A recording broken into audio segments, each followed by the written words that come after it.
www.englishwale.com Bharat के सबसे बड़े स्पोकन इंग्लिश पोर्टल में आप सभी का एक बार फिर से स्वागत है। मेरा नाम है आदित्य और आज हमारा टॉपिक है पास्ट इंडेफिनिट टेंस। पिछले 4 वीडियो लेक्चर्स में मैंने आपको प्रेजेंट की चारों टेंसेस इंडेफिनिट, कॉन्टिन्यूअस, परफेक्ट और परफेक्ट कॉन्टिन्यूअस के बारे में डिटेल में समझाया। आज हम पास्ट इंडेफिनिट टेंस के बारे में इस वीडियो लेक्चर में पढ़ने वाले हैं। सबसे पहले देखिए इस टेंस के वाक्य किस तरह के होंगे। इस टेंस में वाक्यों के अंत में लिया, दिया, आया, गया, ली, दी, की आदि का प्रयोग होता है। जैसे एग्जाम्पल के तौर पे मैं कहूं राम आया, राम गया, मैं सोया, वो उठा, उसने कहा, हमने बोला, आया, गया, उठा, बैठा, रोया, सोया, हंसा, जागा, नाचा, गाया। इस तरह के सेंटेंसेस इस टेंस में आते हैं जो बीते हुए कल में हो, ऐसे सेंटेंसेस। लेकिन एक बात ध्यान देने वाली यह है कि इस टेंस के वाक्यों के अंत में कभी भी है, हैं, हो, हूं या था, थे, थी का प्रयोग नहीं होता। तो अगर मान लीजिए सेंटेंस है मैं आया था, तो वो सेंटेंस इस टेंस की कैटेगरी में नहीं आएगा।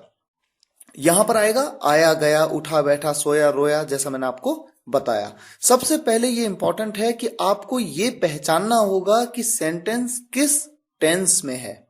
उसके बाद ही रूल के हिसाब से, नियमों के हिसाब से आप उस सेंटेंस को बना पाएंगे। तो सबसे पहले शुरुआत करते हैं अफर्मेटिव सेंटेंस से, सकारात्मक वाक्य, जैसा कि आप सभी जानते भी हैं और मैंने आपको सेपरेट वीडियो लेक्चर्स में बताया भी है कि सकारात्मक वाक्य वो होते हैं जिनमें नहीं का प्रयोग नहीं होता और न ही कोई प्रश्न पूछा हुआ होता है। इसका रूल क्या है, किस तरह से बनाएंगे सेंटेंस को। सबसे पहले आप लिखेंगे सब्जेक्ट, उसके बाद वर्ब की सेकंड फॉर्म, वर्ब यानी क्रिया। मैंने आपको जब मुख्य क्रिया के बारे में एक सेपरेट वीडियो लेक्चर में बताया था तो मैंने बताया था कि वर्ब की 3 फॉर्म्स होती हैं। यहां पर सेकंड फॉर्म यूज करेंगे। उसके बाद आप ऑब्जेक्ट के बारे में बताएंगे। एग्जाम्पल देखिए आपके सामने है, राम स्कूल गया, सब्जेक्ट है राम, क्रिया है जाना, उसकी सेकंड फॉर्म, जाने को कहते हैं गो, उसकी सेकंड फॉर्म है वेंट। यहां पर सबसे पहले आप लगाएंगे सब्जेक्ट राम, उसके बाद वर्ब की सेकंड फॉर्म, गो की सेकंड फॉर्म है वेंट। राम वेंट कहां गया, स्कूल गया, स्कूल को गया, टू स्कूल। यहां पर टू एक प्रेपोजिशन है और टू के बारे में मैंने आपको डिटेल में प्रेपोजिशंस चैप्टर में बताया था, सभी प्रेपोजिशंस के बारे में एक एक करके। अगर आपने वो वीडियो लेक्चर्स नहीं देखे हैं तो प्रेपोजिशंस चैप्टर के सभी वीडियो लेक्चर्स देखिए, एक एक प्रेपोजिशंस को क्लियर करिए। उसने एक पत्र लिखा, किसने लिखा पत्र, उसने। अगर वो एक लड़का है तो ही, अगर वो कोई स्त्री है तो शी, पुरुष है तो ही, स्त्री है तो शी। यहां पर मेरा सब्जेक्ट है वो, क्योंकि उसने पत्र लिखा तो सब्जेक्ट है वो। मैं मान लेता हूं कि वो एक पुरुष है तो मैं यूज करूंगा ही। उसके बाद वर्ब की सेकंड फॉर्म। यहां पर क्रिया क्या है, क्या काम हो रहा है, लिखने का, लिखने को कहते हैं राइट और राइट की सेकंड फॉर्म क्या है, wrote. He wrote a letter, मैंने उसे एक पेंसिल दी। कौन है सब्जेक्ट, मैं, क्योंकि काम किसने किया, मैंने किया, तो सब्जेक्ट हूं मैं, आई। और उसके बाद वर्ब की सेकंड फॉर्म, क्रिया क्या है, देना, देने को क्या कहते हैं, गिव, गिव की second form gave. I gave, किसे दी, उसे दी। आई गेव हिम, अगर वो कोई पुरुष है तो हिम, अगर वो कोई स्त्री होती तो हर। आई गेव हिम, क्या दिया, pencil, a pencil. I gave him a pencil. अब देखिए नेगेटिव सेंटेंसेस, नकारात्मक वाक्य, जहां पर नॉट का प्रयोग होता है, नहीं का प्रयोग होता है, किस तरह से बनाएंगे आप। सबसे पहले सब्जेक्ट, उसके बाद डिड, उसके बाद नॉट, फिर वर्ब की फर्स्ट फॉर्म और उसके बाद ऑब्जेक्ट। डिड यहां पर हेल्पिंग वर्ब है, पास्ट इंडेफिनिट टेंस की हेल्पिंग वर्ब है डिड। लेकिन अफर्मेटिव सेंटेंस में कोई हेल्पिंग वर्ब यूज नहीं होती, वहां पर सिर्फ मेन वर्ब की सेकंड फॉर्म का ही यूज होता है। अब नेगेटिव सेंटेंस अगर आपके सामने आए तो किस तरह से बनाएंगे, देखिए राम स्कूल नहीं गया, सबसे पहले सब्जेक्ट राम, उसके बाद डिड, उसके बाद नॉट, उसके बाद वर्ब की फर्स्ट फॉर्म, वर्ब यानी क्रिया, क्रिया क्या है यहाँ पर? जाना, जाने को क्या कहते हैं? Go. Ram did not go to school. उसने पत्र नहीं लिखा, he did not write a letter. मैंने उसे पेंसिल नहीं दी, I did not give him a pencil. Interrogative sentence में देखिए प्रश्नवाचक वाक्य किस तरह से बनाए जाएंगे। सबसे पहले WH फैमिली, उसके बाद डिड का प्रयोग, उसके बाद सब्जेक्ट और वर्ब की फर्स्ट फॉर्म और ऑब्जेक्ट। अब आप सोचेंगे WH फैमिली क्या है? अगर आपने पिछले चारों वीडियो लेक्चर्स टेंसेस के, प्रेजेंट टेंस के चारों वीडियो लेक्चर नहीं देखे हैं तो हो सकता है ये क्वेश्चन आप पूछें, लेकिन पिछले चारों वीडियो लेक्चर्स में मैंने आपको बताया था WH का मतलब है WH फैमिली का मेंबर, जो प्रश्नवाचक वाक्यों में यूज किया जाता है। और साथ ही साथ WH फैमिली के बारे में एक सेपरेट वीडियो लेक्चर में भी मैंने आपको डिटेल में समझाया है, जैसे क्यों, कैसे, कब, कहां, इनके लिए जो वर्ड्स आप यूज करते हैं इंटरोगेटिव्स, उन्हें WH फैमिली मेंबर्स कहते हैं। एग्जाम्पल के माध्यम से आप समझेंगे, लेकिन प्रश्नवाचक वाक्यों की शुरुआत करने से पहले मैं 2 सेंटेंस आपके सामने क्लियर करना चाहूंगा। जैसा कि मैंने हर टेंस के वीडियो लेक्चर में ये बात बताई है, यहां पर भी इसे रिपीट करता हूं। क्या तुमने कहा, देखिए एक प्रश्नवाचक वाक्य है, क्या तुमने कहा, और दूसरा वाक्य तुमने क्या कहा। अब दोनों जगह क्या का प्रयोग किया, लेकिन मैंने दूसरे सेंटेंस में क्या के लिए व्हाट का यूज किया, पहले सेंटेंस में मैंने व्हाट का यूज नहीं किया। यानी मैंने WH फैमिली का प्रयोग पहले सेंटेंस में किया ही नहीं। ऐसा क्यों? मैं आपको ये बात 4 अलग अलग वीडियो लेक्चर्स में बता भी चुका हूं, एक बार फिर रिपीट करता हूं।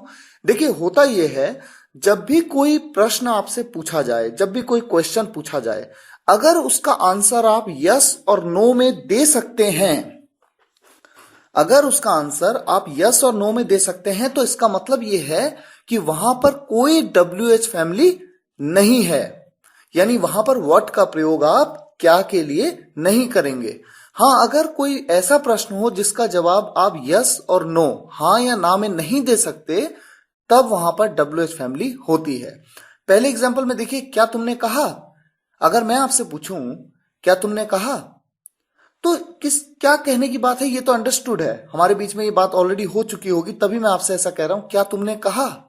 अब आप हाँ या ना में जवाब दे सकते हैं। आप कह सकते हैं यस, आप कह सकते हैं नो। तो चूंकि यहां पर आप यस और नो में जवाब दे सकते हैं, इसका मतलब यहां पर WH फैमिली का कोई रोल नहीं है। तो WH फैमिली है नहीं। अब इंटरोगेटिव सेंटेंस में अगला क्या स्टेप होता है? डिड का प्रयोग। तो यहां पर आप यूज करेंगे डिड, उसके बाद आप लगाएंगे सब्जेक्ट, सब्जेक्ट है यू, तुम के लिए यू, और उसके बाद वर्ब की फर्स्ट फॉर्म। क्रिया क्या है? कहना, कहने को कहते हैं से। डिड यू से, ये होगा यहां पर क्वेश्चन।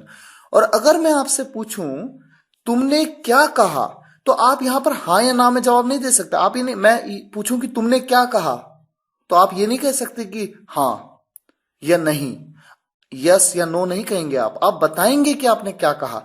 तो ऐसे सेंटेंस में, ऐसे क्वेश्चंस में WH फैमिली का रोल आ जाता है।